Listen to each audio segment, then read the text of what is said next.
Oke, aku akan coba mumpung mayoritas yang hadir, ya, kayaknya bukan kebetulan ya, puji Tuhan kali.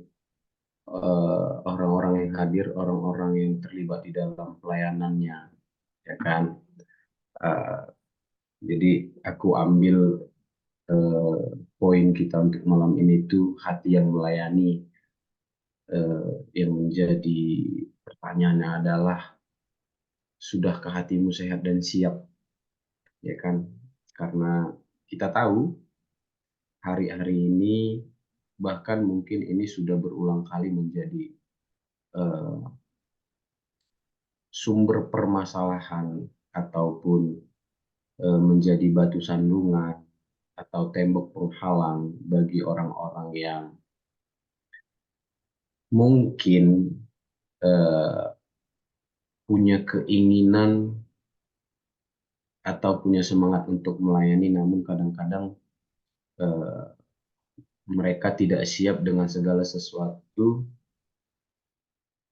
konsekuensi atau halang rintang yang biasanya terjadi di dalam kehidupan melayani, ya kan?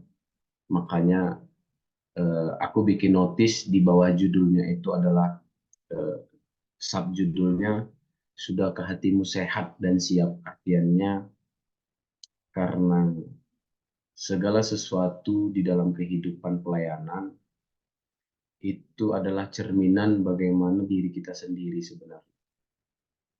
Eh, Bahasa sehari-harinya, bagaimana mungkin kita bisa memperlakukan seseorang yang lainnya ketika kita tidak mampu untuk memperlakukan diri kita sendiri dengan baik. Kira-kira begitu ya, sederhananya. Yuk, kita masuk ke poinnya. Lanjut, Kak.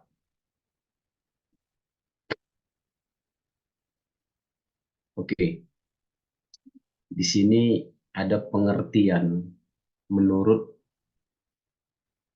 kekristenan lah.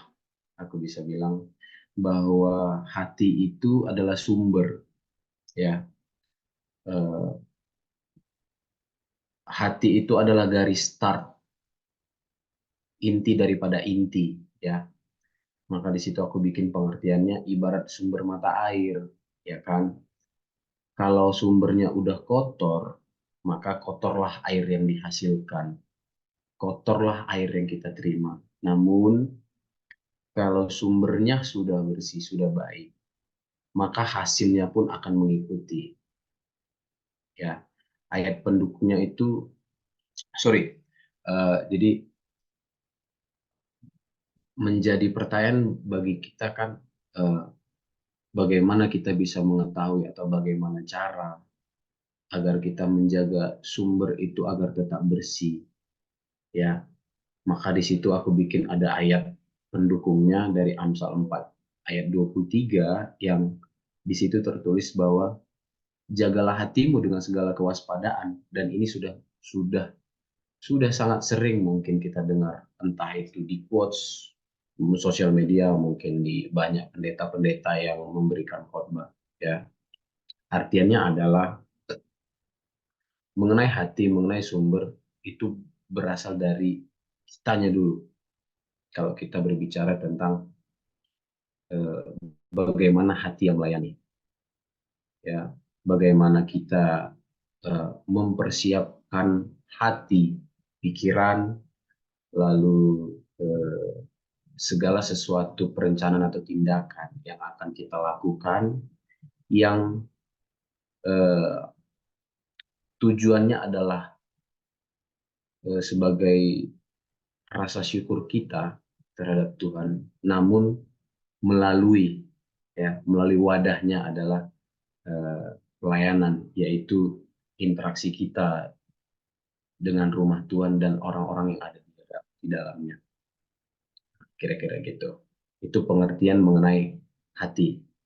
Nah, kita masuk ke bagian pengertian tentang ruang lingkupnya, yaitu unity. Next, Kak. Eh, Tempat atau wadah, wadah pelayanannya. Nah, di sini aku bikin pengertiannya, unity itu atau kesatuan dalam komunitas kekristenan. punya makna yang artinya erat, bersatu kan. Yang mana memang orang-orang di dalamnya yang berkumpul dari berbagai macam latar belakang, jenis, bentuk, sifat, tingkah laku, dan segala sesuatunya, tapi mempunyai kesamaan, satu hati yang sama, satu pemikiran yang sama, dan tidak di dalam suatu perpecahan, ya kan? Di situ aku buat, boleh kita sama-sama buka di ayatnya 1 Korintus. Boleh ya, sambil ya semua teman-temannya di layarnya masing-masing, nggak apa-apa. 1 Korintus 1 ayat 10, aku bacakan. Eh, di sini judulnya adalah perpecahan dalam jemaat, ya. Kurang lebih itu sebenarnya sama. Tetapi aku menasihatkan kamu, saudara-saudara, demi nama Tuhan kita Yesus Kristus, supaya kamu seia sekata dan jangan ada perpecahan di antara kamu, tetapi sebaliknya, supaya kamu erat bersatu dan sehati sepikir. Ya. Nah, jadi artiannya bahwa eh, tujuan daripada kita tergabung di dalam suatu wadah pelayanan atau tujuan kita dari melayani tidak lain tidak bukan untuk menggenapi firman yang ada dalam 1 Korintus tadi, ya kan, dari berbagai macam latar belakang, dari berbagai macam permasalahan, dari berbagai macam sifat dan niat karakter setiap manusianya. Namun ketika kita memasuki suatu wadah yang telah Tuhan persiapkan, telah Tuhan sediakan, yang tujuannya adalah itu tadi, tempat di mana kita bisa untuk mengesampingkan apa maksud dan tujuan masing-masing orang. Yang tujuannya adalah erat bersatu sehati sepikir dan tidak lagi menjadi penyebab sebuah perpecahan. Ya, kira-kira pengertiannya itu. Oke, next, Kak, slide selanjutnya. Oke, di dalam dunia pelayanan itu banyak terjadi. Setiap dimanapun gerejanya, dimanapun tempatnya, dimanapun perkumpulannya, apapun jenis kelompoknya, selalu akan menimbulkan suatu permasalahan. Mengapa? Wajar, kita manusia yang hidup dalam kedagingan. Tingkat kesabaran, tingkat kesadaran setiap manusia berbeda-beda. Sehingga kadang-kadang kita cenderung mengalami problem yang di sini aku ambil yang paling umum dan yang mungkin kita sepakat ini hal sederhana, namun bahkan kita yang ada di dalam grup ini juga hingga detik ini masih sulit untuk menjauhi satu kata ini, egois. Dan kita harus bisa menyadari, kita harus bisa berkaca dengan diri kita masing-masing, termasuk aku, bahwa kita harus jujur, tidak boleh menafikan bahwa kita adalah termasuk orang-orang yang selalu dikelabui oleh cara-cara iblis yang agar kita tidak tersadarkan bahwa kita sedang egois. Ya, apakah itu di dalam kehidupan sehari-hari, apakah itu di dalam dunia pekerjaan, bahkan apakah itu di dalam kelompok pelayanan kita, entah di gereja, entah di komsel, dan lain sebagainya. Oke, bagaimana egois yang sering terjadi atau apa bentuk egois yang sering terjadi, kerap terjadi di dalam suatu perkumpulan atau unity. Terkhususnya kita bicara adalah lingkungan pelayanan, pasti adalah gereja ataupun kelompok sel. Poin pertama itu yang paling sering terjadi adalah manusia-manusia yang mengemukakan sudut pandangnya sendiri-sendiri tanpa dia pernah menyadari bahwa tujuannya untuk memasuki dunia pelayanan, tujuannya untuk memasuki suatu perkumpulan adalah memberikan hati dan mendahulukan orang yang lain daripada diri sendiri, ya. Kita ambil perumpamaannya seperti kita diajarin di sekolah dulu adalah musyawarah untuk mufakat.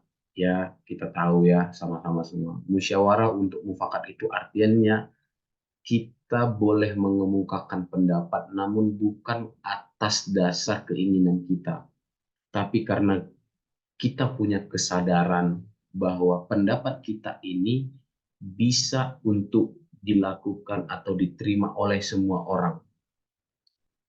Ya, itu hal sederhananya.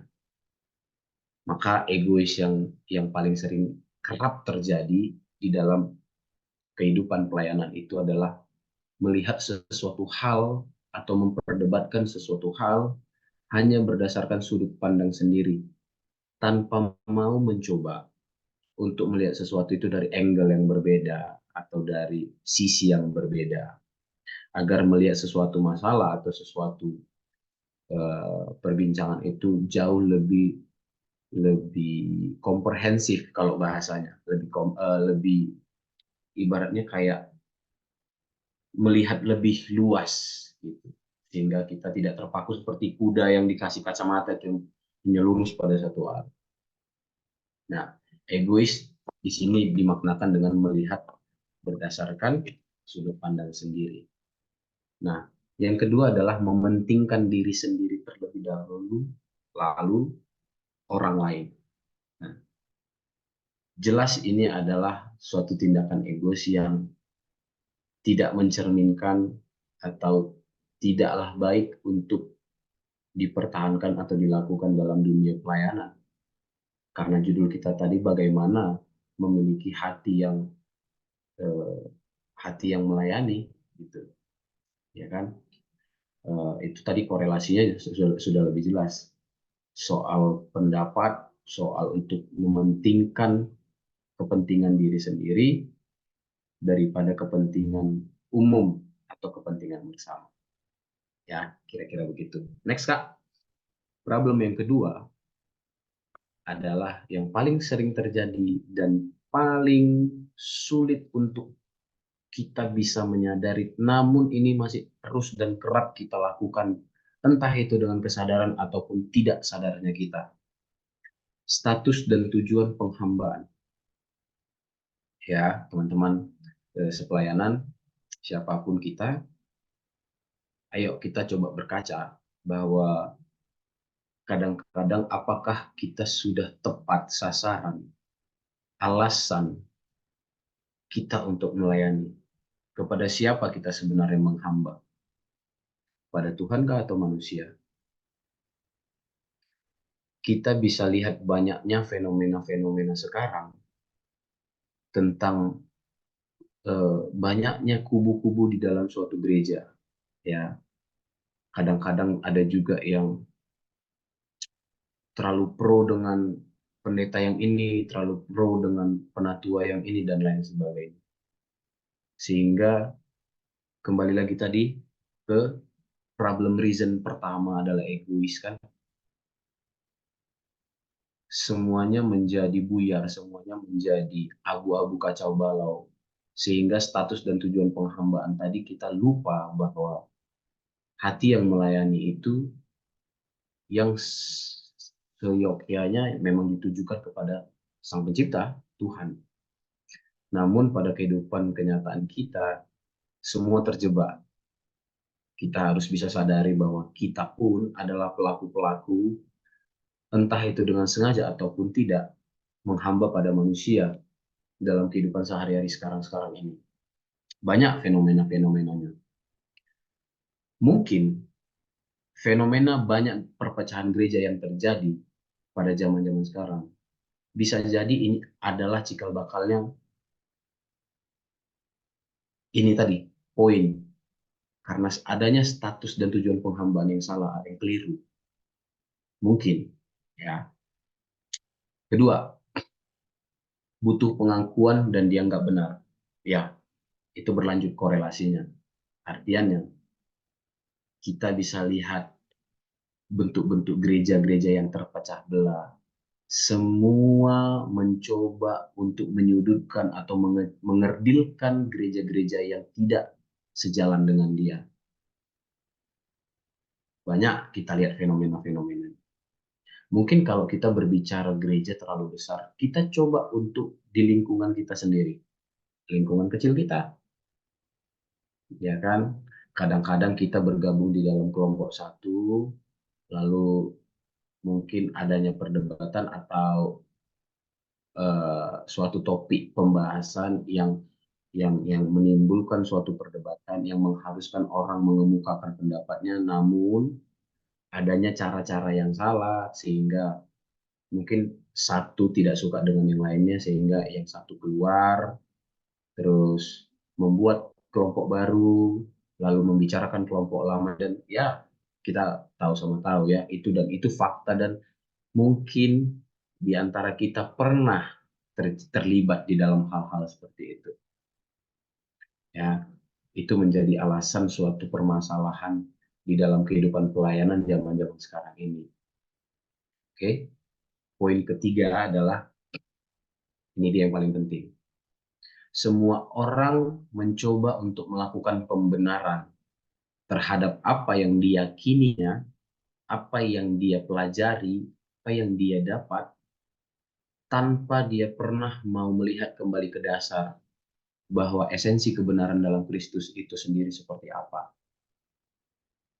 Berapa banyak sekarang kita lihat pertentangan atau pertengkaran antar pendeta, antar pemuka agama, antar pemimpin kelompok sel, antar antar tim-tim pelayanan di semua gereja. Berapa banyak? Ayo, kita bisa lihat teman-teman. Apakah kita termasuk orang yang pernah melakukan hal tersebut? Atau bahkan saat ini kita sedang di dalam hal itu? Ayo kita sama-sama renungkan untuk malam ini. Apakah status atau tujuan penghambaan kita sudah tepat untuk saat-saat ini? Ya, jadi dua poin itu menurutku adalah eh, dua hal yang harus kita wanti-wanti harusnya sejak lama, tapi mungkin banyak manusia yang keliru, yang tidak boleh jenuh untuk kita bicarakan, untuk kita renungkan terus dan secara terus-menerus. Yang pertama tadi adalah egois, kedua adalah status atau tujuan penghambaan. Agar mudah-mudahan dengan dua poin ini kita menyadari dengan sadar eh, bagi teman-teman mungkin merasa diri sudah sadar, mencoba untuk kembali ke jalan yang lebih tepat. Next, Kak.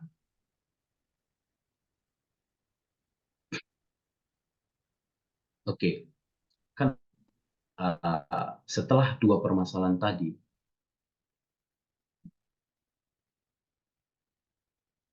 kita menjadi orang yang secara tidak, secara secara langsung lah bertanya-tanya, lalu bagaimana harusnya kita hari-hari ini uh, untuk sorry,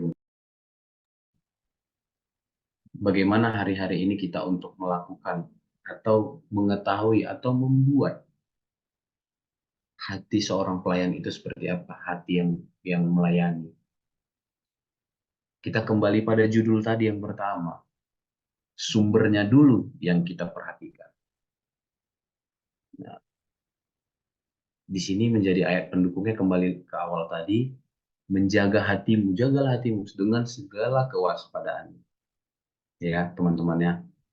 Apalagi khusus kita-kita ini kawan-kawan yang dalam dalam ikatan pelayanan agar untuk lebih memperhatikan sumber-sumber yang akan kita berikan kepada orang-orang yang menjadi wadah tempat kita melayani Tuhan. Ya, kita melayani manusia adalah melayani Tuhan juga. Hanya Tuhan membuat manusia yang kita layani adalah sebagai wadahnya, kawan-kawannya. Bagaimana caranya? Poin pertama adalah memelihara sumber. Ya. Ada berapa banyak orang-orang pelayanan saat-saat ini lebih hebat untuk mungkin termasuk kita di dalam grup ini lebih hebat, lebih kuat, lebih memiliki kemampuan untuk melayani, memperbaiki, menegur, mengayomi orang-orang lain, ya, atau teman-teman sekitar kita daripada kita mengayomi diri kita sendiri dulu. Padahal jelas tadi perintahnya untuk melayani orang kita harus pelihara sumbernya dulu. Kita harus pelihara diri kita dulu, ya. Karena secara tegas Tuhan bilang lewat Amsal kan, menjaga hatimu dengan segala kewaspadaannya. Karena dari situ terpancar, ya kan? Nah, aku ya membebaskan buat teman-teman kalau memang ada yang menyadari hari-hari ini dalam dunia pelayanan ya, bahkan yang bukan pelayanan pun, ya, anggaplah kehidupan sehari-hari kalian itu memang lahan pelayanan kalian dengan cara yang berbeda, ya. Bagaimana kalian mengisi diri, mencoba untuk melayani diri sendiri dulu, sehingga ketika kalian atau ketika kita diperhadapkan dengan seorang manusia lainnya yang mungkin kita bisa dengan sadari bahwa mungkin sudah saatnya kita melayani orang tersebut atau melayani Tuhan lewat orang tersebut, maka tidak lagi timbul rasa kecewa atau rasa sakit hati atau rasa sedih ketika pelayanan kita tidak berbalas dengan yang mungkin ekspektasi atau harapan kita. Karena hampir semua di dalam Alkitab perbuatan Yesus itu dicibir orang kan. Hampir semua mujizat yang dibuat Yesus itu tidak dipercayai orang. Justru orang sangat mengkerdilkan apa yang upaya-upaya Tuhan yang Yesus contohkan gitu. Maka lewat lewat ayat ini kita diberikan renungan sebelum melayani untuk pelihara hati kita masing-masing terlebih dahulu. Next, Kak. Poin kedua, karena banyaknya orang-orang sekarang, ya, di zaman-zaman sekarang itu kehilangan arah, status penghambaan, tujuan penghambaan kemana. Maka untuk mendapatkan atau menciptakan hati yang melayani itu, kita harus pastikan tujuan penghambaan itu kemana, kepada siapa, ya, kawan-kawan ya. Sebelum kita melangkahkan kaki ke dalam dunia pelayanan, kita harus pastikan apakah kita memang hanya butuh pengakuannya saja, atau kita memang udah siap untuk menjadi hamba, menjadi budak bagi Tuhan. Ingat loh, hamba itu atau budak itu tidak diberikan imbalan. Tidak ada imbalan sama sekali. Jangan salah tafsir kita, kawan-kawan. Ya. Poin yang kedua adalah berhenti menghitung dan menimbang apa yang sedang dan akan kau lakukan dalam pelayanan. Ayo coba kita melihat ke belakang lagi. Bagaimana sebelum pertemuan malam ini, bagaimana kita atau bagaimana pola pikir kita ketika kita melayani. Apakah kita menghitung, apakah kita menimbang, apakah kita membuat pertimbangan, kalau aku lakukan ini, kira-kira aku dapat nggak ya balasannya ini. Kalau suatu saat nanti apa yang aku bilang ternyata lebih benar daripada, apakah aku kecewa atau tidak, apakah aku masih dianggap atau tidak, kira-kira begitu. Dan ini juga menjadi rema buatku sendiri yang nge-share malam ini bahwa bersyukurnya aku sudah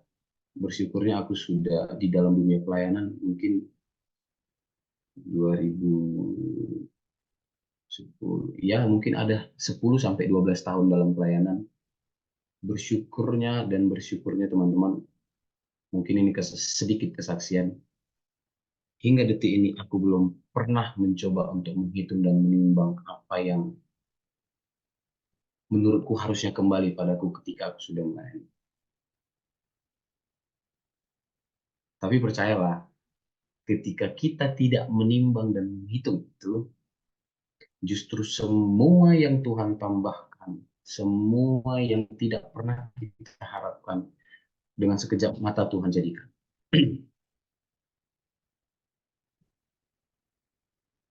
Mungkin Kak Cika, aku sama Kak Cika pernah tergabung dalam suatu pelayanan yang sama, sehingga kami bisa bertemu lagi di IC. Kak Cika tahu bagaimana tipikalku melayani, dan aku juga tahu bagaimana tipikal Kak Cika. Mungkin kami ada kesamaan pemikiran dan visi yang sama, sehingga kami dipertemukan lagi di IC. Mungkin kami punya pendapat yang sama bahwa ketika kami sudah memutuskan untuk melayani, maka kami siap semua apa yang ada dalam diri kami ini kami berikan. Bukan untuk manusia, bukan untuk Pastor Tim, Pastor Kelly, bukan untuk IC, no. IC Medan adalah wadah yang Tuhan siapkan. Mungkin kalau bukan IC Medan dan kami berada di situ juga, kami akan melakukan yang sama. Ini bukan soal apa nama wadahnya, di mana tempatnya, no. Tapi kami punya kesadaran yang sama mungkin bahwa eh, kami melakukan itu karena kami telah menerima apa yang tidak pernah kami minta. Ya, ya. Jadi maknanya dari poin kedua tadi adalah berhenti menghitung dan menimbang apa yang sedang, ingat ya, apa yang sedang dilakukan, bahkan apa yang akan kau lakukan dalam pelayanan. Berhenti, stop. Eh, Saranku hanya dua, antara lakukan tanpa pertimbangan apapun atau tidak sama sekali. Hanya itu dua. Jangan ada pernah keraguan-raguan menjadi seorang Kristen. Lakukan dan terima segala resiko atau tidak sama sekali. Hanya itu, that's it. Ya, jadi aku tegaskan lagi, berhenti dalam keraguan-raguan. Poin ketiga adalah hindari buruk sangka. Nah, korelasinya di situ tadi ya. Korelasinya dapat ya. Hindari buruk sangka.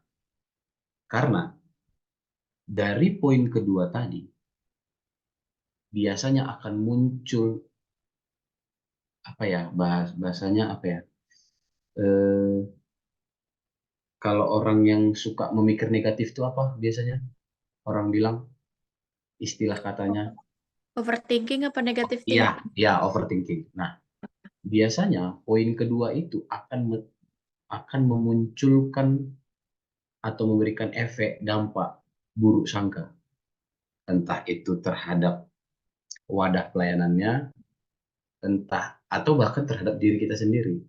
Dan lebih parah, mungkin kita overthinking dengan Tuhan kita sendiri.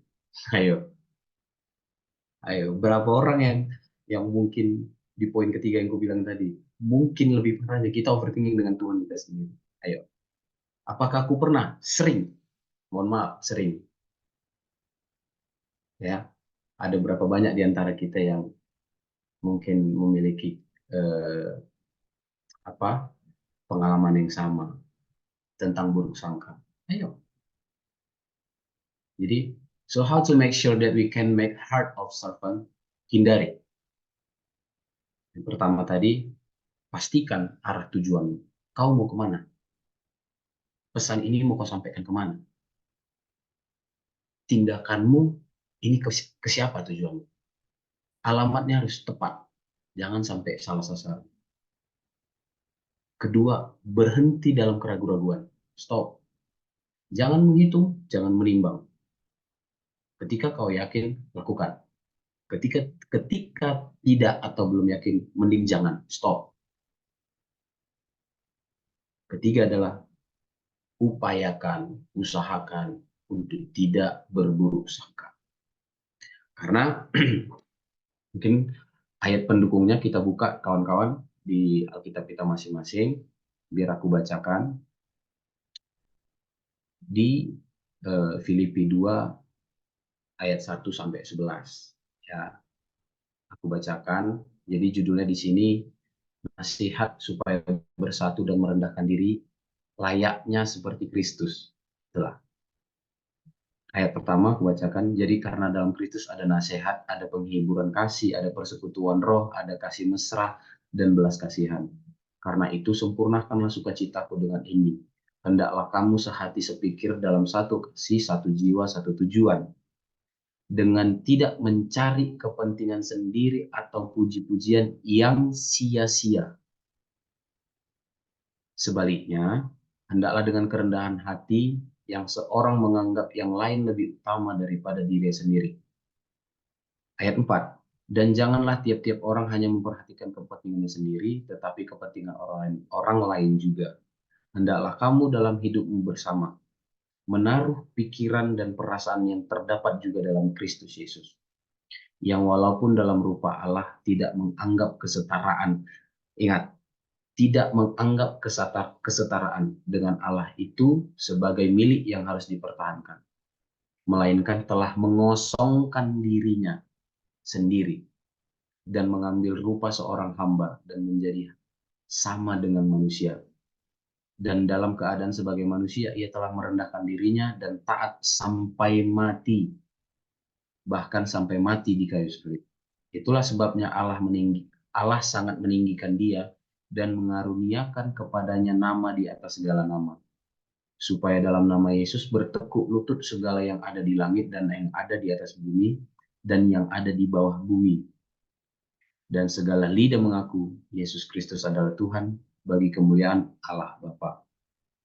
Ya, jadi jelas tadi poin-poinnya, dan dasar, kalau kami bahasa hukum, dasar hukumnya jelas. Jadi nggak hanya sekedar poin yang diambil dari kehidupan sehari, tapi ada dasar hukumnya, ada kitab undang-undangnya gitu. Jadi ketika kau melanggar, ya kau sudah pahamlah konsekuensinya apa yang akan kau dapat. Ya, apakah mengikut Tuhan itu otoriter? No, bukan. Tapi ini adalah pelajaran bagaimana caramu untuk tahu diri sebagai manusia. Kadang-kadang kita orang-orang zaman sekarang ini, terkhususnya orang-orang pelayanan, terlena kan mencoba mencoba mengagungkan dirinya di hadapan orang-orang lainnya. Padahal jelas sekali kita di antara yang lainnya sama aja, mau dia pendeta sekalipun dengan tim pelayanan yang cuma di depan pintu mengucapkan selamat pagi, selamat hari Minggu, di mata Tuhan menurutku itu sama. Tapi berapa orang di antara kita yang hari-hari ini mencoba untuk mengagungkan dirinya? Berapa orang di antara kita yang hari-hari ini lupa kemana tujuan penghambaan kita? Ya, jadi bagaimana kita memastikan bahwa kita bisa membuat atau menciptakan hati yang melayani, ya hal-hal yang tadi kita bicarakan coba untuk dijauhi. Coba untuk mulai dari malam ini kita cut off semua. Agar bagaimana kita bisa menciptakan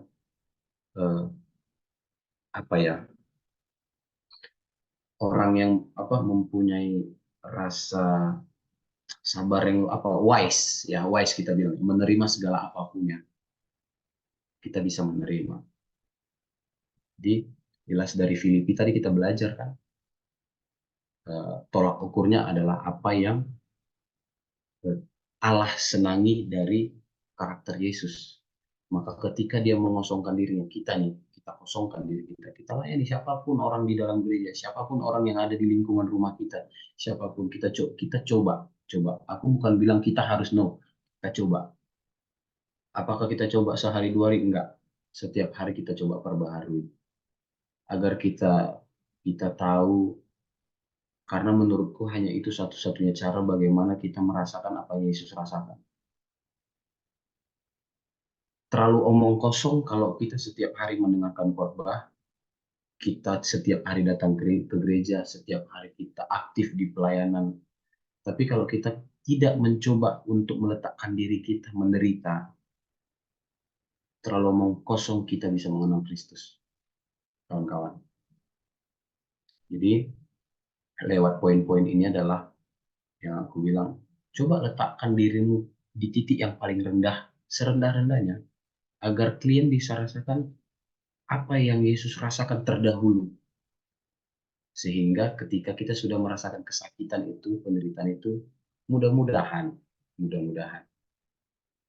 ada pembaharuan pola pikir, ada ada penambahan volume kesabaran dalam diri kita masing-masing. Mungkin kita dikasih hati dan pikiran yang jauh lebih besar, sehingga kita menghadapi kehidupan sehari-hari pun jauh lebih matang, jauh lebih siap, dan jauh lebih kokoh ya, kira-kira ya, kurang lebih. Oke, next Kak.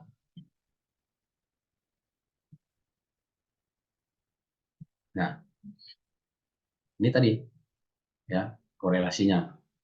Kenapa aku bikin upah versus status, diri sendiri versus tuan, protes versus terima. Itu tadi, lewat Filipi kita diajarin. Bagaimana caranya kita mencoba merasakan apa yang Yesus rasakan terdahulu, ya kan? Nah, kenapa aku buat dua perbandingan ini?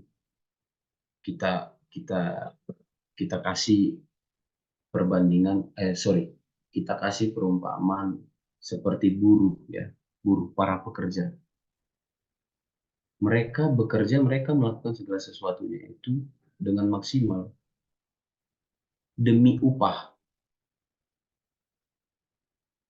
Ingat ya, kita agak detail kali ini. Demi upah. Tapi bagi orang yang mau melakukan make sure that we can make heart of servant, karena kita sadar kita ini statusnya siapa. Ya. Kalau orang pada umumnya di luar sana bekerja demi upah, kita melakukan atau melayani bekerja untuk Tuhan karena status kita. Kita anak yang udah ditebus toh, tahu diri, tahu rasa terima kasih. Bagi kita yang beriman, bagi kita yang mempercayai Kristen, bagi kita yang mengakui Kristus adalah kita, sadar dirilah kita, status kita siapa. Sehingga tidak ada lagi itu tuntutan kita sebagai manusia yang mengakui Kristus. Mana upahku Tuhan? Mana balasanmu Tuhan? No, oh enggak. Sorry bos. Tuhan menuntut kau melakukan itu karena kau harus sadar kau itu siapa. Ya, itu perbedaannya. Yang kedua, diri sendiri sama tuannya. Oke, orang-orang di luar sana yang mungkin tidak mengenal karakter Kristus atau belum mengakui Kristus, mereka bekerja untuk dirinya sendiri. Sedangkan kita yang sudah mengakui Kristus bekerja untuk Tuhan kita. Kita kan tadi ceritanya hamba kan, mencoba memiliki hati yang melayani. Kita melayani bukan untuk diri kita. Kita melayani karena Tuhan kita. Di poin yang ketiga, yang sedikit lebih keras. Orang yang bekerja karena upah dan bekerja hanya karena untuk diri sendiri, ketika dia tidak mendapatkan apa yang harusnya dia dapatkan menurut versinya dia akan protes, dia akan tuntut. Layaknya kita orang-orang pekerja saat ini, ketika kewajiban sudah kita lakukan, namun hak kita tidak diberikan secara manusiawi, secara kehidupan dunia, kita pasti protes dong. Mana hak kami, kewajibanku kan udah kulakukan. Saya bekerja 24/30, tidak pernah absen, pekerjaan saya maksimal, dan lain sebagainya. Kita protes. Tapi itu perbandingannya antara bekerja di dunia dengan bekerja untuk Tuhan. Apapun resikomu, apapun kekecewaan yang kau dapat, apapun keinginan-keinginan yang tidak kau dapatkan sebagai imbalan, terimalah. Karena dari awal tadi, di poin pertama, kau bekerja karena kau sadar, karena kita sadar kita statusnya siapa, kita bekerja untuk siapa, maka terimalah apapun yang menjadi hasilnya. Maka tergenapi kalau kita mampu melakukan hal ini di hari-hari yang berat saat-saat ini, ya aku harap mudah-mudahan kita mampu menciptakan hati yang melayani bagi diri kita masing-masing. Next, Kak.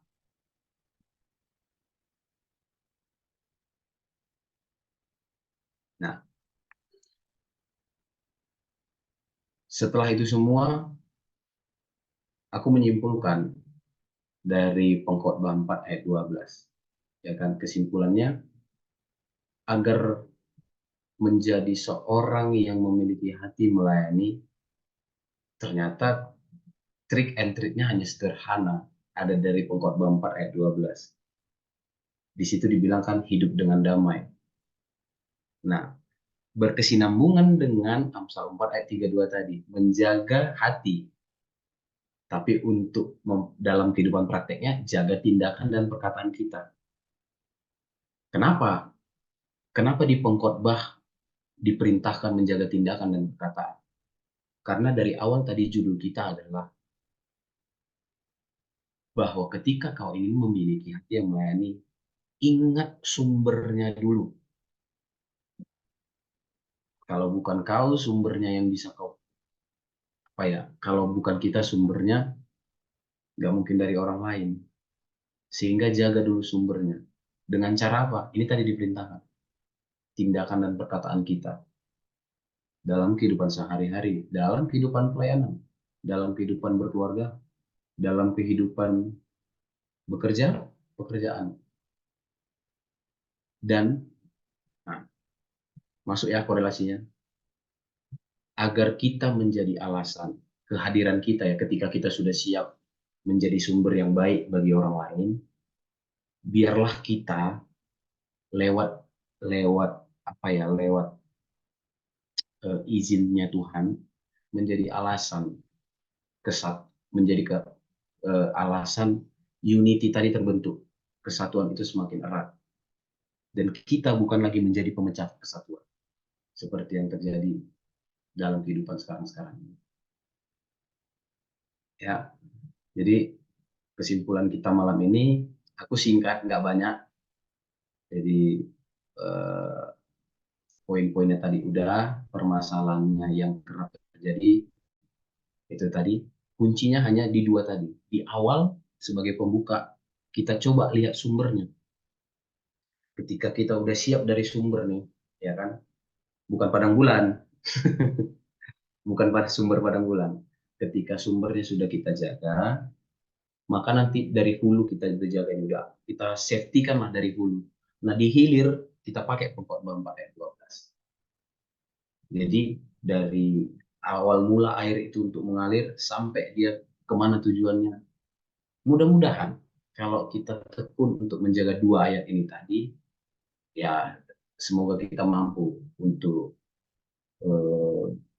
mempraktekkan bagaimana menjadi pribadi dengan hati yang melayani tadi.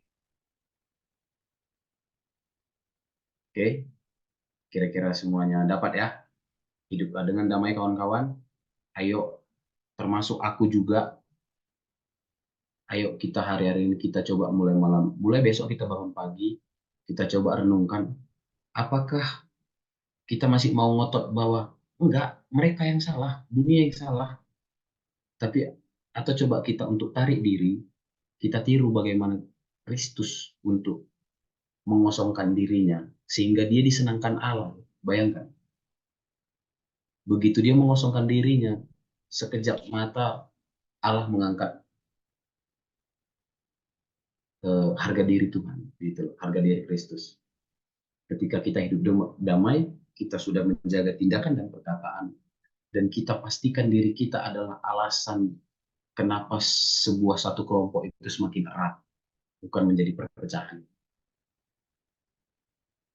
Ya, ya kira-kira itu yang dari aku Kak. Untuk aku mencoba teman-teman ya, dari mulai siapa ini, ada Julie, ada Noyan, Beverly, ada Naomi, ada Rimadi, siapapun lah di antara kita, boleh coba kasih satu pertanyaan atau mungkin ada yang terlewat tadi dari poin-poin yang aku share. Siapa tahu itu menjadi poin tambahan atau notis tambahan buat kita malam ini. Atau ada yang kebingungan tentang pelayanannya, boleh bertanya. Kita coba sama-sama ulik. Oke. Aku aja yang buat pertanyaan karena tadi kan semua udah bagus kan arahannya. Sekarang realitanya aku pengen tahu. Kalian punya pengalaman jelek nggak pelayanan atau di gereja? Gak usah sebut nama gereja juga nggak apa-apa, tapi punya pengalaman jelek, pengalaman menyakitkan, atau pembelajaran apa, dan bagaimana how you can survive gitu. Kira-kira. Ayo, Ada siapa? penerapan yang, adakah beberapa yang kalian terapkan dari yang tadi di-sharingkan Marco? Atau ada yang kebingungan di hari-hari ini dunia pelayanannya, ada yang kira-kira kalau aku yang permasalahan yang kualami di kelompokku begini, apakah tindakanku salah atau apa yang harus aku lakukan? Ya, coba siapa tahu kita bisa sama-sama rembukan di sini. Kita Ya share. karena emang harus di sini tempatnya. Karena aku udah ngeliat banyak sekarang di media sosial, curhatnya tuh di media sosial. Nggak enak sama Hmm. gereja, pengalaman gak enak sama gereja. Kalau sebenarnya nggak ada solusinya kan. Justru Hmm. kita menjelekkan diri sendiri menurutku. Jadi kalau kalian punya pengalaman, menurutku disinilah tempatnya guys. Gimana guys? Punya pengalaman nggak? Dinda, Lydia, Julie, Noyan, Beverly yang tergabung di media sekarang, atau Prabowo yang mau berniat melayani masyarakat 2024 ini. Tapi Prabowo ini kan ngeri juga Prabowo bisa gabung. Kayak mana? Si Beverly dulu nih. Kita Nah, tanya. Beverly gimana pelayanannya? Baik-baik saja kah? Apakah mengalami tekanan-tekanan atau ada benteng-benteng penghalang? Oh, Baik, baik. Agak mahal harga suaranya sekarang ya. agak mahal ya. Harus dibayar. Kayak mana guys? Jangan takut guys. Atau ada poin yang kurang jelas tadi yang mau ditanya? Gak apa-apa, tanya aja. Kita coba rembukan sama-sama di sini. Atau kalian tidur? Mana? Buka lu kamera kalian. Juli ini mana, Pak? Kak Baru Juli. baru masuk ya? Oh, Kak Juli. Lagi ngajar apa enggak? Dia suka multitasking. Oh, Kak Juli. Oh, iya, iya, aku ingat, aku ingat. Guru les ya? Hmm. Kayak mana? Kalian baik-baik aja semua. Pengalaman kalian selama ini melayani di gereja. Kan nggak mungkin kan? Karena kita harus sharing. Maksudnya kayak itu proses pembelajaran sih. Makanya tadi kan itu yang di-sharingkan Marco kan yang seharusnya, yang sebaiknya, dan yang Tuhan mau. Cuman memang kenyataannya kan kita manusia sering jatuh, sering nggak sanggup. Tapi kan Ya. kita belajar itu proses semuanya. Nggak ada istilahnya kita langsung merasa bersalah, tertuduh atau yang lain-lain gitu. Jadi itu semua proses pembelajaran sih gitu loh. Kayak ya aku lebih sering bermasalah dulu sih di gereja. Tuh. Banyak hal loh. No, no, no, Kak Juli. Maksudnya adalah pelayanan dalam gereja itu hanya sebagai contoh kecil. Namun jangan anggap bahwa kalian yang bekerja di luar sebagai guru, sebagai apa, bukan melayani. No, semuanya melayani, hanya cara-caranya berbeda. Tapi artinya permasalahan-permasalahan dalam setiap pelayanan kita lakukan terhadap manusia yang sebagai media, media perantara kita melayani Tuhan, eh, aku rasa secara garis besar itu problemnya sama. Hanya ini kan wadah kita aja yang berbeda. Bagi kami yang melayani di gereja, kalian sebagai guru atau sebagai apa, pegawai di suatu perusahaan, sebenarnya secara garis besar itu sama. Kita sama-sama pekerjaan yang kita lakukan adalah pelayanan ya. To service, ya kan? To be a servant. Nah, gitu maksudnya. Secara universalnya, biasanya masalah-masalahnya itu juga, Kak. Entah itu di luar gereja maupun di dalam gereja. Itu maksudnya. Jadi Cuman jangan mengkerdilkan bahwa karena kalian tidak melayani di gereja, kalian bukan seorang pelayan. No, nggak gitu, Kak. Nggak sekerdil itu kok. Bagaimana kita menerima tanggapan orang terhadap kita, bagaimana ketika orang meminta bantuan kita, nah, itu kan bentuk pelayanan juga. Jangan pernah mengecilkan makna dari pelayanan itu. Tuhan nggak seotoriter itu kok, Kak. Nggak ada juga ajaran di Alkitab bahwa melayani itu harus spesifik secara eksplisit dikatakan bahwa gereja. Nggak juga. tapi kalau aku lebih lebih lebih apa namanya lebih detail sebenarnya ini bukan bicara tentang pelayanan, tapi lebih kepada kondisi hati kita gitu. Karena pelayanan itu kan akan muncul dari apa yang ada di dalam hati kita. Hmm. Makanya kita akan sadar bahwa pelayanan itu, bicara pelayanan itu bukan di gereja. Pelayanan yang paling utama itu di keluarga, Wak. Jangan ngerasa hebat, Wak, nyanyi-nyanyi di atas panggung, tiba-tiba anaknya ngebully anak orang. Iya, Kan ya. kayak Enggak. Maksudnya tadi kan aku mengambil contoh karena kulihat tadi sebagian besar di antara kita di grup ini entah mungkin kebetulan. Jadi kayaknya lebih tepat kalau dibikin contoh pembahasannya itu adalah karena memang aku sedikit agak tergeliti dengan orang-orang yang tergabung dalam pelayanan namun terlalu banyak, ya itu terlalu banyak protes. Justru malah lebih banyak pertengkaran, pertikaian yang terjadi di dalam itu ketika dia tidak tergabung dalam suatu pelayanan. Padahal kan tadi aku bilang dari awal bahwa kalau status dan tujuan penghambaannya benar, harusnya gereja adalah wadah pelayanan yang sangat-sangat baik bagi setiap orang. Namun kenapa hari-hari ini kita nggak bisa menafikan? Justru kita semakin tergabung di dalam suatu komunitas yang berkaitan dengan gereja, kenapa malah lebih banyak per apa ya pertengkarannya, perdebatan dan lain segala macamnya, ya.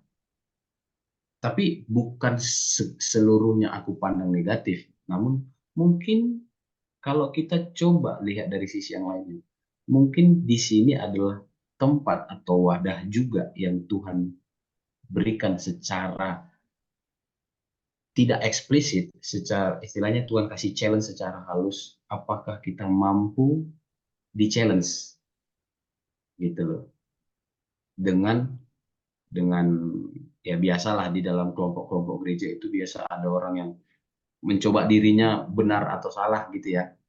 Mungkin kalau kita lihat dari sisi yang berbeda itu positifnya, Tuhan pengen tahu sejauh mana sih kita sabarnya, dewasanya, terus bisa menerima kekurangan orang lainnya gitu.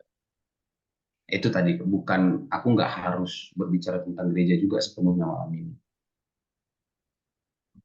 Hanya aku bilang tadi, aku lanjutkan bahwa jangan beranggapan ini sepenuhnya berbicara tentang gereja. No, no. Kalian orang-orang yang tidak sebagai pelayan, yang terikat pelayanan di gereja pun adalah seorang pelayan bagi diri kalian masing-masing, bagi kehidupan rohani kalian masing-masing. Jangan ada yang merasa kerdil malam ini hanya karena pembahasan. No, kita sama. intinya nih, tapi aku pengen nanya, Kak Juli katanya lagi jauh dari Tuhan, terus kenapa masuk ke Juli nih? Ya, Coba, ayo. Maksudnya Kak, Kakak bilang tadi lagi jauh dari Tuhan. Terus Kak kenapa tergerak masuk ke dalam Juli ini? jujur aja memang aku lagi jauh sih. Berapa bulan ini tuh Kakak kenapa aku jujur aja di ibadah manapun aku nggak ngaku. Kira Kakak udah di luar Emang negeri? lagi, Kak lah, nggak dikasih. nggak apa-apa Kak. Selama Kakak masih menyadari jauh dari Tuhan, What's the problem? Kak Juli kayaknya banyak nahan sesuatu, biar dia keluarin dulu. Kira-kira apa nih? Kak Apakah lagi lagi waka Kak, lagi ngajar aku Kak. sama Tuhan? Apakah lagi protes? Ada yang diprotes? Bukan bentuk protes sih, lebih cenderung ke lagi dapat ancaman tuh, lagi perebutan Joey, Apa Kak? Lagi apa? perebutan anak. Lagi Oh, apa? perebutan anak. Oh, Oh, oke. nanti kita bantu juga dalam doa ya. Tapi memang menurutku justru Kakak lebih So butuh. what's the problem, Kak? If you can Dua know. hari dua hari ini tiba-tiba dapat kayak di WhatsApp ada gambar anak, gambar si Joey, ditulis anak hilang. Habis itu dibilangnya kalau ketemu aku atau apa, tangkap aja katanya. Jadi dia bilang tuh mau disebarkan kemana-mana gitu kan. Jadi terakhir aku harus wanti-wanti ke sekolah. Kalau misalnya ada yang jemput dia atau apapun itu jangan dikasih. Oke. Dan memang lagi ini sih, kayaknya betul-betul sih masalah data. Oke. Kita Ya, bantu doa. makanya Tapi aku menarik diri dulu dari gereja sih sebenarnya. Makanya ketika kakak bilang eh live group coming back, ya udah aku coba join, aku coba. Maksudnya ada nggak sih jawaban yang aku cari dari pertanyaan-pertanyaan yang aku buat untuk diri aku sendiri, aku bisa nggak temuin dari LG ini. Oke. Eh, Kalau boleh tahu udah berapa lama Kakak eh, hidup dengan penuh keraguan-raguan atau dengan ketakutan seperti teror-teror itu? 2 bulan terakhir ini sih. Oke, 2 bulan terakhir. Lalu selama 2 bulan Kakak menyadari bahwa Kakak sedang menarik menarik diri dari gereja atau menyadari mulai jauh dari Tuhan. Apakah Kakak menemukan jawaban dengan permasalahan Kakak itu? Malahan aku kayak apa ya, jujur ya, aku nggak ngomong tapi aku mau mencari jawaban di agama lain sih sebenarnya. Aku cari ke kayak teman aku, yuk ke ke temple yuk, ayo. Karena di situ maksudnya ketika aku maksudnya aku nanyain masalah-masalah aku kayak gitu, kayak ada jawaban dari mereka sih. Maksudnya garis besarnya itu ada gitu. Dan aku merasa, wah kenapa aku bisa dapat jawabannya dari sini gitu. Dan habis itu aku karena aku terlalu percaya dengan itu, terakhir aku dikasih lagi kan 2 hari belakangan ini aku lebih lagi banyak masalah. Terakhir mama bilang itulah akibat kamu mendukakan Tuhan kan, makanya kamu kayak gitu. Kenapa aku nggak mau balik katanya? Kenapa nggak mau balik? Stop itu semua tempel-tempel teman kamu ngajak stop. Aku malah milih ke tempel daripada aku milih ke gereja. Dan hasilnya dan kesimpulannya menurut Kakak?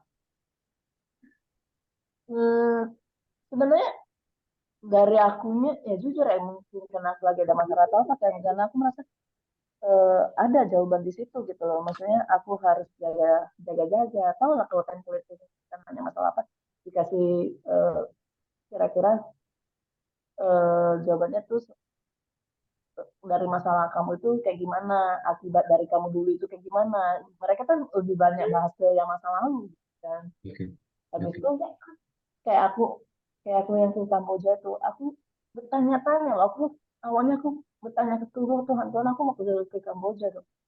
Apa sih jawabannya? Dan aku mau dapat gitu kan. Terakhir aku ke ini, ke temple di teman aku. Dalam waktu apa? Katanya nggak boleh, kamu nggak boleh ke Kamboja. Karena kalau ke Kamboja nanti kamu ada lebih lebih banyak lagi yang masalah gitu. Jadi aku jadinya beliefnya dari itu karena dari Tuhan itu nggak nampak jawabannya kan. Hmm, hmm, jadi Makanya kayak semalam aku terakhir aku curhat sama mama. Aku ada masalah ini. Kata mama, kamu bodoh kali ya? Kenapa sih kamu mau ke temple gitu? Ngapain orang ngajak kamu ke temple, kamu ke temple? Jadi kalau orang ngajak kamu ke masjid lah ya. Udah, selama aku masih mencari-cari tahu, ya aku kasih ke sana, aku bilang. Mama, ya udah, silakan. Tapi dengan cara kamu kayak gitu, kamu mendukakan Tuhan, dan bakalan akan lebih banyak lagi masalah yang bertubi-tubi datang ke kamu. Gitu. nggak sih, kalau aku sedikit menambahi mungkin kata banyak masalah artinya kayak Tuhan menghukum ya. Tapi sebenarnya Tuhan nggak ngukum sih, cuman memang Tuhan pasti sedih lah kalau kakak nyari jawaban selain daripada Tuhan kan. Tapi kan kakak juga tahu bahwa Tuhan kita itu selalu memberi kita pengampunan. Tapi sekalipun demikian Tuhan juga tidak mau dipermainkan. Jadi kalau kalau kalau saat ini kakak lagi diterpa badai, bukan berarti juga pada saat kita datang ke Tuhan terus masalahnya langsung selesai. Tidak juga kan. Ya kan? Ada proses, ada waktu, dan Tuhan selalu em, ingin kita survive gitu. Bukan badainya yang ditenangkan, tapi kita yang dikuatkan, kita yang di cover gitu. Jadi perisai kakak sih saat ini Tuhan gitu. Kalau untuk menyelesaikan masalah, aku yakin kakak datang ke Tuhan manapun, dewa manapun gak akan ada yang bisa kasih kling gitu langsung selesai. Even kakak ke dukun atau katanya ke orang supranatural, gak akan ada yang bisa menyelesaikan solusi itu. Tapi perisai yang paling paling apa ya, paling paling bisa jadi janji sukacita damai sejahtera itu yang aku bisa bilang, aku bisa garansi cuma dapatnya dari Yesus, nggak ada dari Tuhan yang lain. Kalau jawaban mungkin nggak langsung plek plek plek, itu kan namanya magic kan itu. Tapi aku sangat bersyukur kakak hari ini tetap mau masuk ke dalam Zoom ini karena aku percaya setiap firman yang digaungkan itu pasti punya kuasa gitu loh. Jadi setiap firman yang kita dengar, setiap firman yang kita baca itu pasti punya kuasa. Dan apa yang gerakin kakak malam hari ini untuk masuk ke dalam Zoom ini, aku juga percaya bukan karena diri kakak sendiri, tapi karena memang di dalam dasar hati kakak itu memang ada Tuhan di situ, ada Roh Kudus gitu. Tinggal sekarang diaktifin aja biar kita lebih confident, dan confident kita tuh dari Tuhan. Sekali lagi aku tekankan, begitu kita teriak-teriak ke Tuhan bukan berarti masalah kita tuh langsung selesai. Tapi Tuhan kasih kita kekuatan, kasih kita kendaraan untuk bantu kita menyelesaikan masalah ini. Dan kalau kita bisa menyelesaikannya bersama Tuhan, kita bisa cerita antar sama orang pada saat orang ngalamin hal yang sama buat kita. Minggu ini gereja lah berarti biar ketemu kita. Minggu ini memang mau ke gereja. Oke, jangan mau dibatalkan ya. Ada aja cara soitan itu nanti buat kakak batal. Tapi Tuhan juga selalu punya cara gitu. Pokoknya Dan selama Tuhan bekerja, iblis bekerja juga. Jangan lupa. Nggak boleh kita biarkan iblis buat kita kalah. Gitu. Ya Kak Jul, ada yang mau kasih masukan buat Kak Juli? Kasih semangat, Kak kasih Jul, nih. eh, mungkin aku nggak bisa ngerasain sebagai sosok ibu yang dapat teror gitu, nggak tahu lah ya. Karena aku juga belum melewati fase itu, belum berada di fase itu. Tapi yang pastinya semoga kakak kuat. Tapi kembali ke poin kita tadi kak, bagaimana ketika kita yang meyakini mau mengikut Kristus, sangat sederhana kak. Mengikut Kristus itu hanya 2 poin, antara berjalan dengan segala risikonya atau tidak sama sekali. Kakak bebas memilih, jangan pernah merasa kecil. Kakak merasa ada di dalam grup ini merasa yang paling enggak banget, enggak. Kakak tetap boleh, tetap tetap berikan terus apa permasalahan kakak, karena bagi kami pun setiap permasalahan yang kakak share adalah pelajaran berharga buat kami. Bagi kami yang, karena ada orang bilang kan, orang pintar belajar dari kesalahan dirinya, tapi orang bijak belajar dari kesalahan orang lain. Jadi mungkin di satu sisi setiap hal-hal buruk yang menimpa kakak, jangan pernah kecil hati kak, ternyata itu bisa menjadi rema atau menjadi kebaikan buat orang lain ketika kakak itu share. Dengan hal seperti ini kami bisa jadi belajar bagaimana tangguhnya kakak sebagai seorang ibu, seorang perempuan, ya kan? Dan dengan segala dilema yang kakak lewatin, dengan segala keraguan-keraguan kakak, bahkan kakak keimanan kakak juga tergoyahkan saat ini. Tapi kami bukanlah orang yang berhak untuk ngejudge kakak. Jangan pernah takut, jangan pernah merasa diri kecil. Tetap pastikan kakak mau meyakini yang mana. Ketika kakak meyakini satu, ini bukan soal Kristen, Buddha, dan lain sebagainya. No. Ketika kakak meyakini satu, dan harusnya kakak siap dengan segala konsekuensi dan tanggung jawabnya. Tapi yang sederhana tadi kak, Kristen mengajarkan keraguan-raguan adalah maut, percayalah. Tapi ketika kakak berani mengambil sikap dan segala konsekuensinya, nanti di ujung jalan pasti akan ada. Karena apa yang kami lakukan, aku tadi kan sedikit tadi kasih kesaksian bahwa nggak kami dan Kak Cika dan kawan-kawan yang lain mungkin kami nggak mungkin tampilannya aja Kak mulus dunia pelayanan di dunia pelayanan tuh setiap hari Minggu sumringah ceria dan lain sebagainya. Aku yakin secara pribadi lepas pribadi kami orangnya rapuh semua kok, nggak berbeda dengan kakak dan lain sebagainya. Ya, kakak nggak sendiri, jangan pernah berhenti untuk berharap Kak, dan ingat kembali ke iman yang memang kakak yakini. Jangan pernah ada keraguan, karena keraguan hanya akan bawa kakak kemana. Betul, itu sih. Ambil keputusan dengan segala risiko atau tidak berjalan sama sekali. Hanya itu Kak, percaya Kak. Oke, semangat Kak. Oke. Ini si Yos sama si Lydia beda tempat.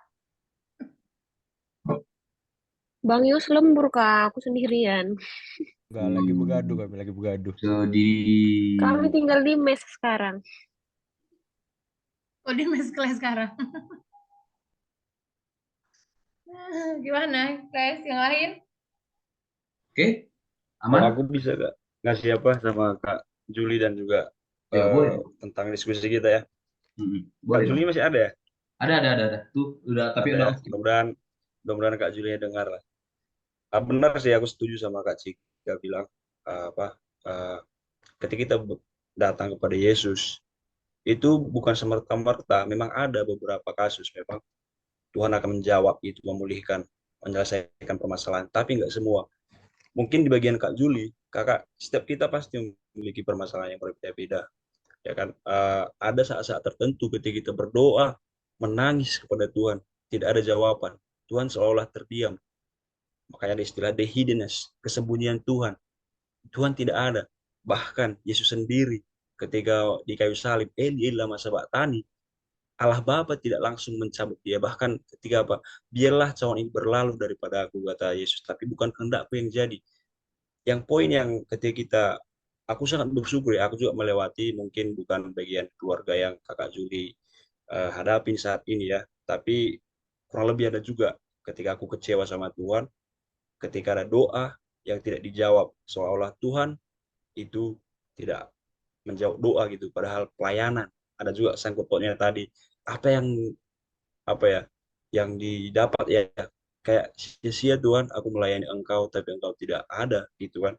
Tapi apa yang aku dapat pelajaran dari hal di masa lalu ketika berada dalam Tuhan Yesus, aku sangat bersyukur walaupun Tuhan tidak menjawab doa itu, ada satu hal seperti yang dibilangnya di Matius 28 ya, Matius 11 ayat 28-9 ya.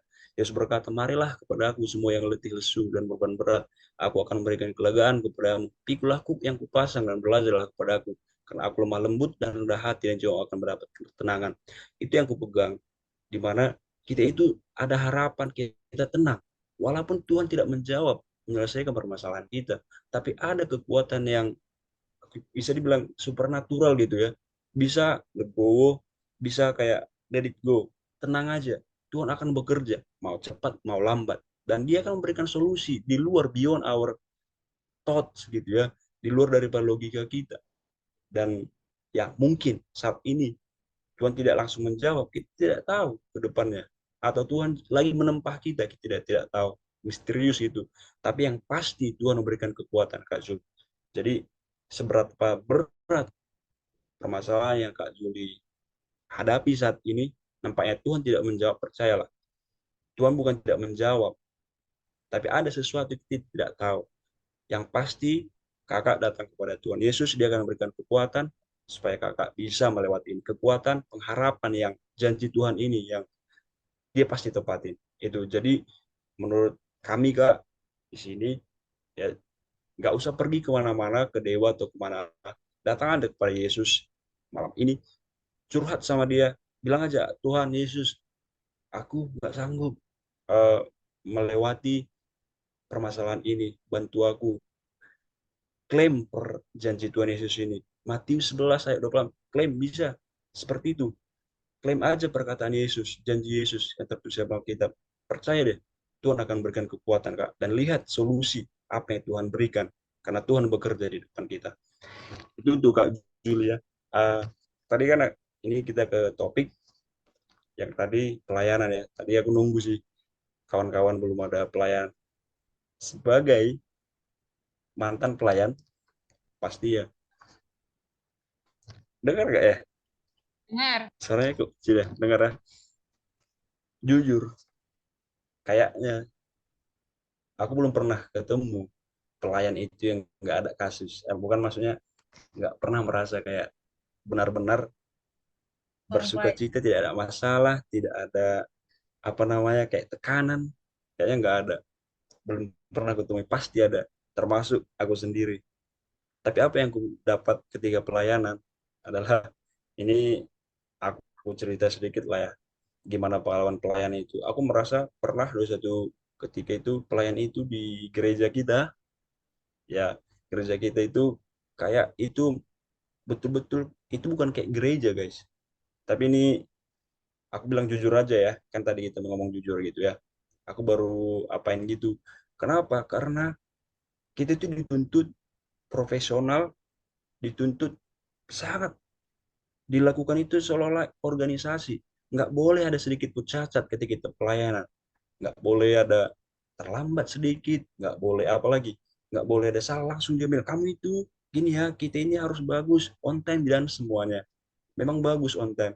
Tapi ada suatu ketika kan kita itu kan ada apalah ya, kasus gitu, tapi kita langsung dituntut kayak betul-betul profesional, tunjukkan yang terbaik ini untuk Tuhan gitu kan, nggak boleh salah ya gitu. Jadi melayani itu kadang nggak sepenuh hati, tapi karena paksaan. Yang kedua memang benar yang dibilang, yang dia Pak Bang Marco tadi, ada juga egois. Yang ketiga, kok bisa aku tambahin, menurut pengalamanku ya, ada juga itu supaya dipandang orang, supaya dilihat kita itu, ini loh, aku bisa hebat pelayan dilihat orang, apalagi apakah biar ada dilirik-lirik orang gitu kan, supaya fokus itu tuh untuk diri kita sendiri, supaya dilihat orang gitu. Jadi ya itulah. Tapi suatu ketika aku sadar, karena aku merasa gak nyaman ini untuk melayani lagi di sini. Tapi aku kembali lagi, aku melayani, terketuk di hatiku, aku melayani bukan untuk gereja ini, tapi untuk Tuhan gitu kan, untuk Tuhan. Tuhan yang mau mengerjakan aku gitu.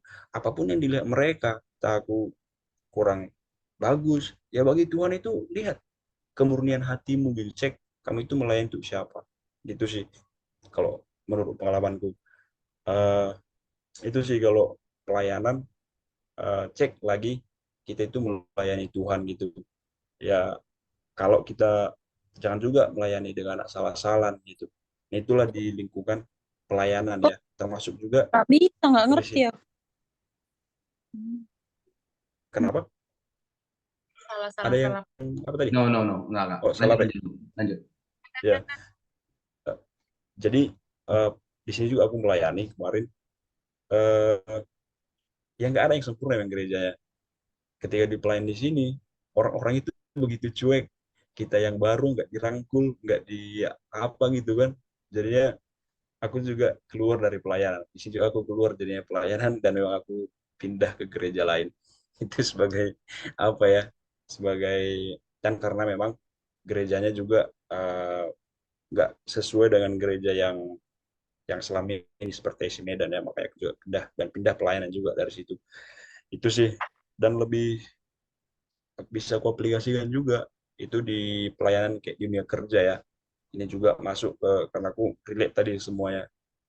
Di dunia kerja itu kita juga pelayan, pelayan Kristus, di mana kita adalah murid-muridnya Yesus.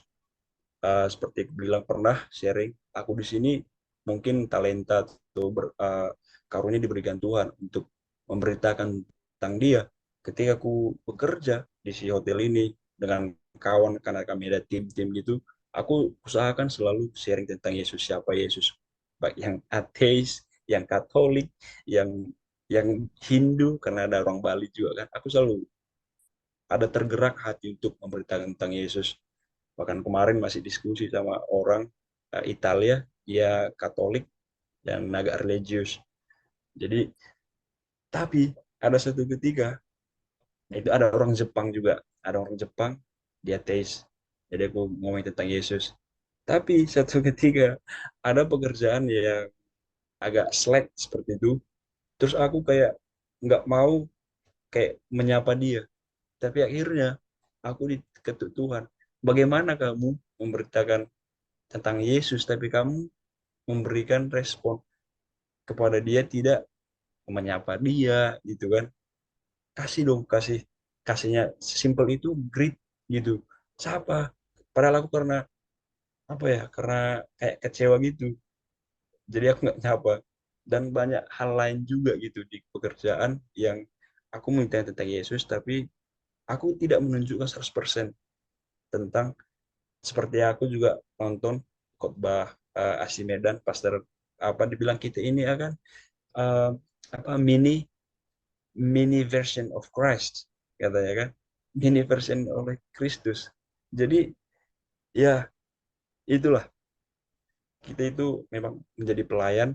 Ingat, kita melayani Tuhan dan orang itu, Tuhan kita itu Yesus gitu kan.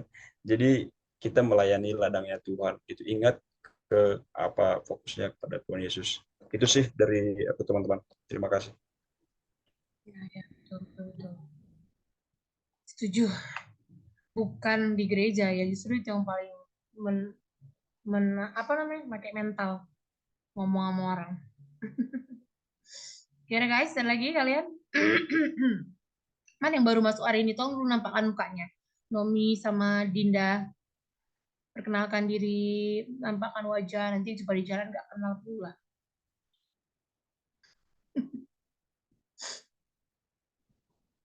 Nomi, Si Dindanya bosan aku naik dia. ayo kenalan. Udah lah, Walaupun aku anak baru ya. matikanlah kameramu, Din. Tiap minggu aku tengok.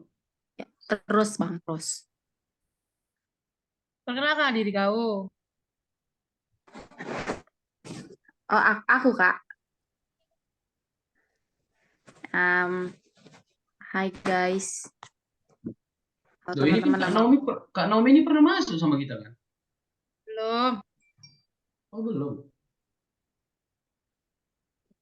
Ngomong si Dinda selanjutnya.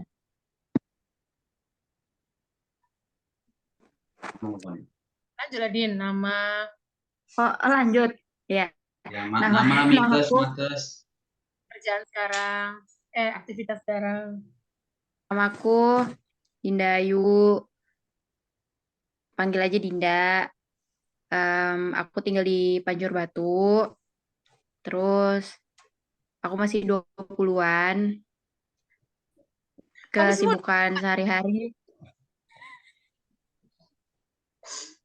Nggak apa-apa Kak. Ntar ya tanya langsung. Datang ke gereja. Terus habis itu 20-an berapa? 29 tuh 20-an-nya. Itu 20-an kita, 20 masih muda lah pokoknya mal. Lah Yosua pun 20-an ya. Ya udah lah. Iya loh Bang, iya. 24 weh. Aku 24 tahun. Kesibukan sehari-hari sebetulnya banyak rebahan. Terus ya doakan aja lah bisa dapat pekerjaan yang settle, itu aja. Ayo Nomi. Ayo Kak Nomi, Paribanawa. Baru masuk pula lagi satu bapak ini. Ayo Mi, buka mimu.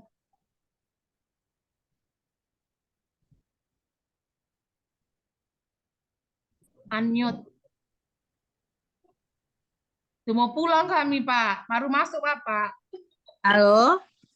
Lagi perkenalan kan. Kak, udah kedengeran belum sih? Udah. Nama aku Naomi. Baru 70.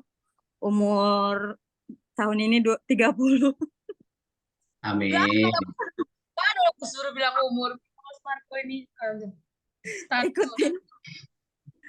Terus aku tinggal di Bekasi, Jawa Barat. Status menikah, punya 2 anak. Oke, Kak. Mana hari ini dapat sesuatu hari ini, Mi? Banyak sih. Gaya banget. Banyak. Dapat Apa? teman-teman baru. Senang sih. Kan sekarang Kak Cika ngajakin kayak gini senang. Karena aku emang juga punya kerinduan, punya komunitas rohani kan.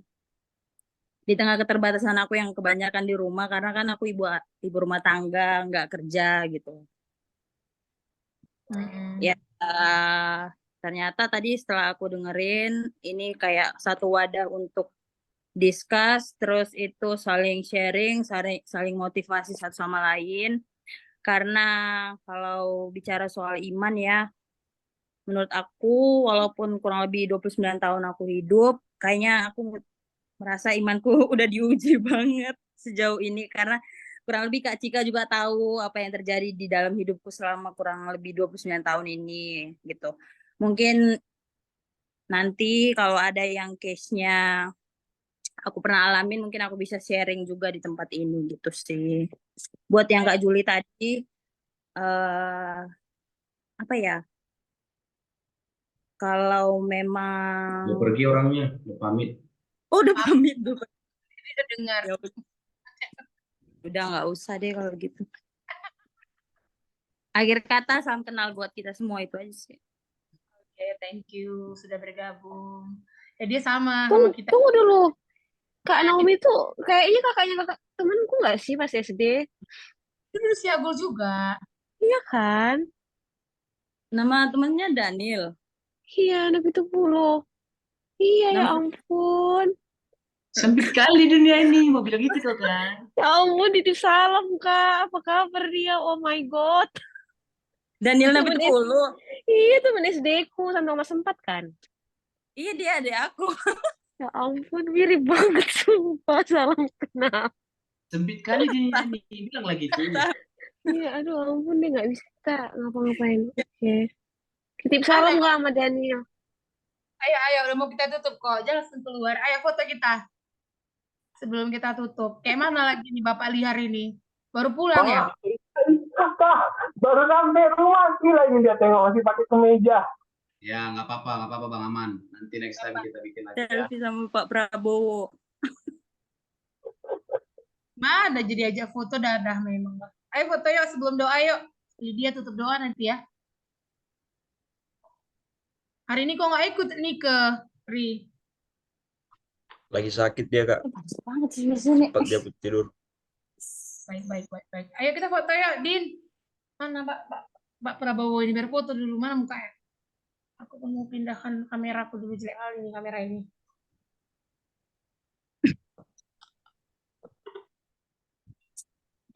Verly mana ya? Udah 2 minggu. Mana? Enggak ah. Mana sih nomor tadi? Oh, udah. Ya. Itu kamera aku yang ini, buka yang ini.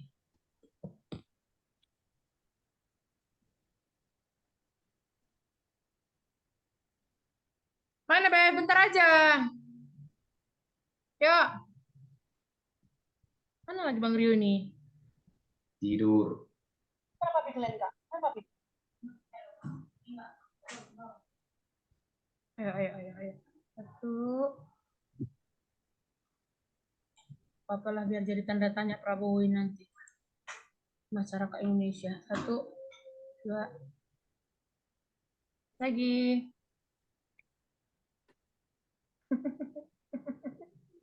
Oke. Ya. Aku tutup worship. Kalau ada topi doa, jangan lupa jangan sungkan untuk di kolom chat aja kalau ada doa khusus yang mau didoain. Oke. Hidup Tuhan.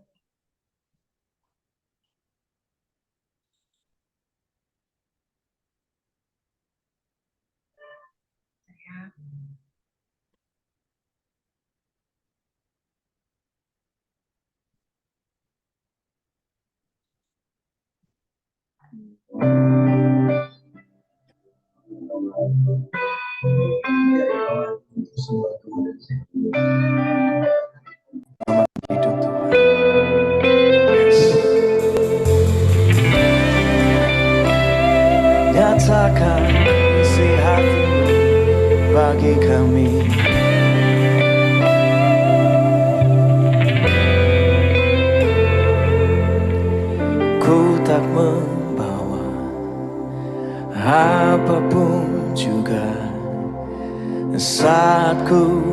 datang ke dunia,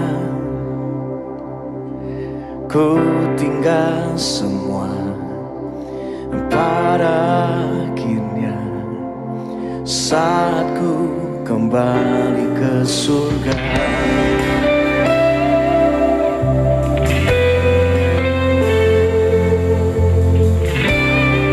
Sehingga kami hamba-Mu Tuhan.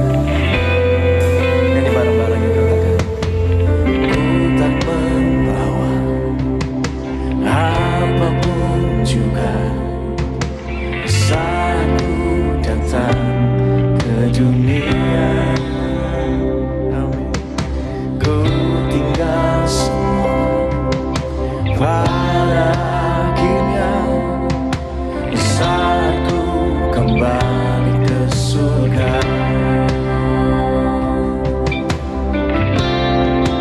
Katakan, inilah yang ku punya, hati sebagai hamba yang mau taat dan setia padamu Bapa.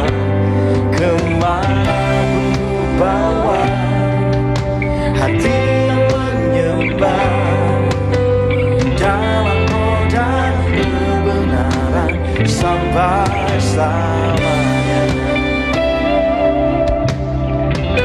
Ini doa kami Tuhan, hati sebagai hamba, biar itu yang ada dalam kehidupan kami. Nyanyi bareng-bareng, katakan, ku tak membawa dan apapun juga saat ku datang ke dunia. Yes. Ku tinggal semua pada akhirnya, katakan, saat ku kembali ke surga.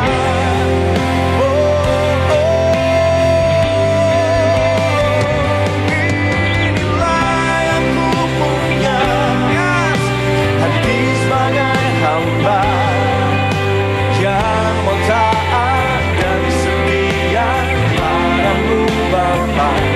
Kemana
bernyanyi bersama-sama. Oh, inilah yang ku punya, hati sebagai hamba yang taat dan setia padamu Bapa.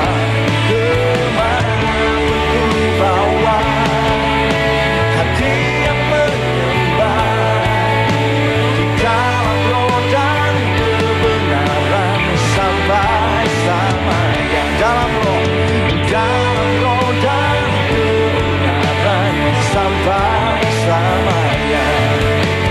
Dalam roh dan kebenaran sampai samanya.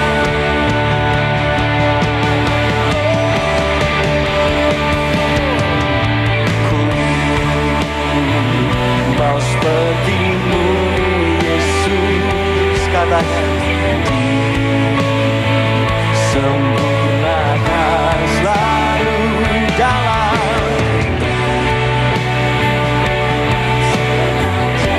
Katakan memuliakan, memuliakan. Kami mau sepertimu Yesus, ku mau sepertimu Yesus. Sempurnakan selalu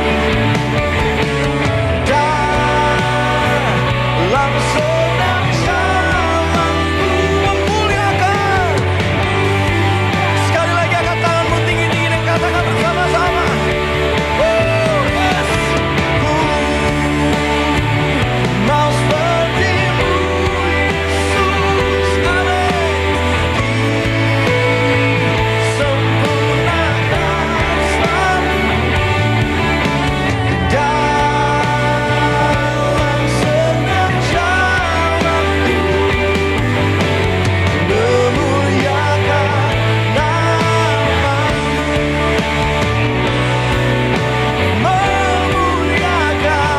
namamu, memuliakan namamu, memuliakan dalam segenap jalan kami, memuliakan namamu.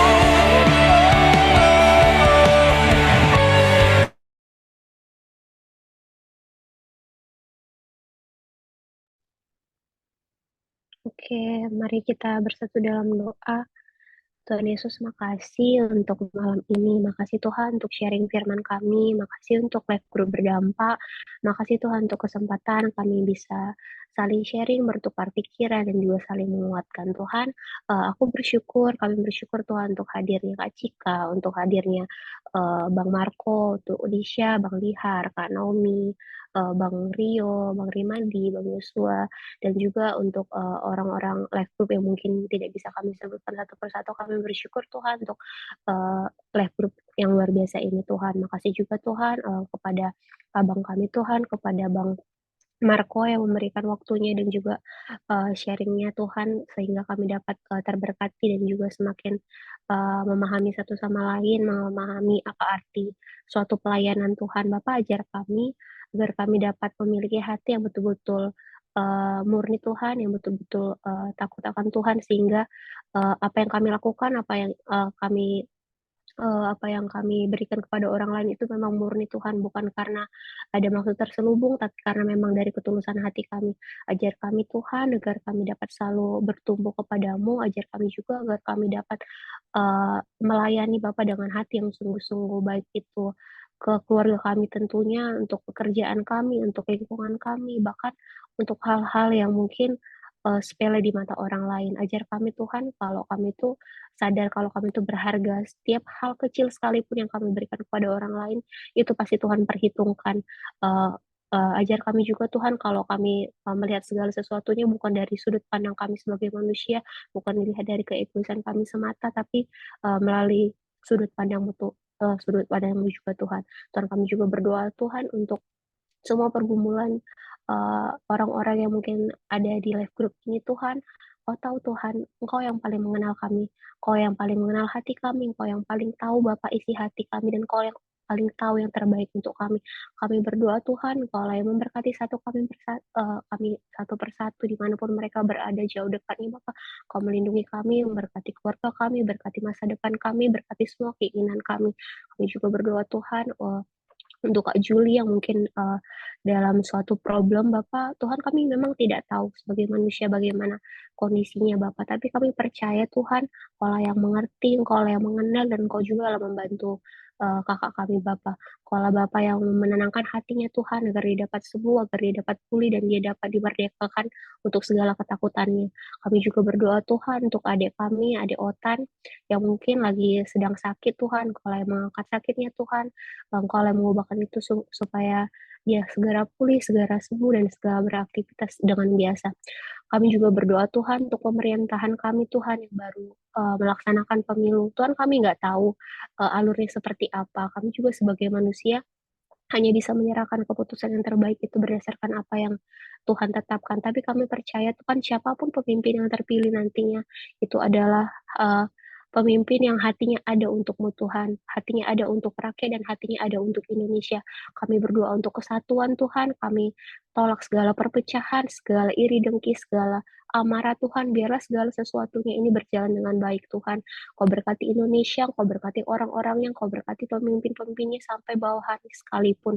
Biarlah Tuhan negara ini menjadi negara yang takut akan Tuhan, dan biarlah nama-Mu yang dipermuliakan. Kami berdoa juga Tuhan untuk malam ini, kalaupun kami ingin beristirahat ataupun kami ingin melanjutkan kegiatan kami, Engkau memberkati segala sesuatunya. Kami mohon ampun Tuhan untuk segala dosa dan kesalahan kami, baik pikiran, perkataan, dan perbuatan kami Bapa, yang menyakiti hati sesama, terlebih lagi menyakiti hati-Mu. Layakan Tuhan kami menjadi anak kesayangan-Mu. Terpuji termuliakan nama-Mu Bapa, kini sepanjang segala masa. Haleluya. Amin. I want you. Oke guys, mana Kak Cika? Udah lah ya. Terima kasih. Ya udah. Cabut. Jangan gitu loh Bang. Abang nggak tahu aku ini kami lagi berjauh-jauhan. Woi, Bapak Prabowo mau foto sekali, woi, nampak lagi dulu. Kenapa sih Prabowo namanya Bang? Tidur dia Bang. Ya lagi dulu, ya foto sekali lagi. Madi kau tidur? Belum kan? Ayo. Nah, Rimadi belum tidur loh, dari jam berapa di sana ini? Ganti lagi kameraku ini.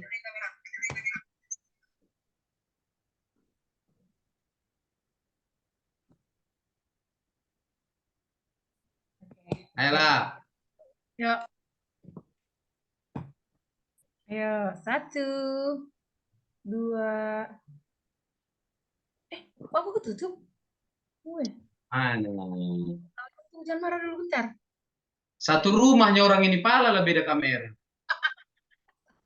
Yuk, 1. Udah kan masuk aku, oke. 1, 2. Oke. Selamat beristirahat. Minggu depan kita masih online ya. Minggu depan Bapak Prabowo yang sharing itu. Sumpir ya. Bang, aku nggak mau minggu depan Abang Prabowo. Namanya loh.